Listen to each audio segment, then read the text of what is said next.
વડોદરાના મરીમાતાના ખાંચામાં આવેલા મોબાઈલ બજારમાં આજે ફરી એક વખત દબાણ શાખાની ટીમ ત્રાટકી હતી અને લારી ગલ્લા જપ્ત કર્યા હતા।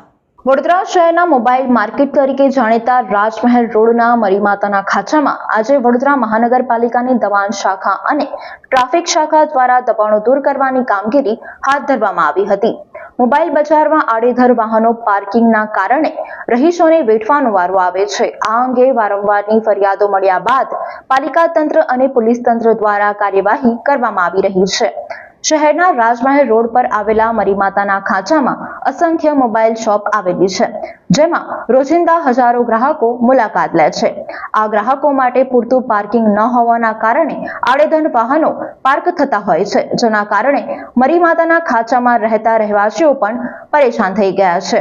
રવિવારે બજાર બંધ રાખવાના નિયમ સામે વેપારીઓ દ્વારા રવિવારે પણ બજારો ખુલ્લા રાખવામાં આવતા હતા, જે અંગે થોડા સમય પહેલા જ રહીશો અને દુકાનદારો વચ્ચે સાપ્તાહિક સંઘર્ષ થયું હતું। જ્યારે આજે ફરી એકવાર વડોદરા મહાનગરપાલિકાની દબાણ શાખા તેમજ શહેર પોલીસની ટ્રાફિક શાખા દ્વારા આડેધડ વાહનો પાર્કિંગ સામે તેમજ રસ્તાના કિનારે ઉભા રહેલા લારીઓના દબાણો સામે કાર્યવાહી કરવામાં આવી હતી, જેમાં લારી ગલ્લાના દબાણો પાલિકાની દબાણ શાખાએ જપ્ત કરી દીધા હતા। દબાણ શાખાની ટીમ, ટ્રાફિક શાખાની ટીમ અને વોર્ડની ટીમ સંયુક્ત રીતે દબાણની કામગીરી મરીમાતાના ખાંચામાં અહીંના સ્થાનિક નાગરિકો, વેપારીઓની રજૂઆત અવારનવાર આવે છે। એના આધારે અમારા દ્વારા વોર્ડ દ્વારા કરવામાં આવતી હતી, પણ યથાસ્થિતિ જળવાતી હતી, જેને ધ્યાને લઈને તમામ ટીમો સાથે રાખીને અત્યારે કાર્યવાહી હાથ ધરવામાં આવેલી છે।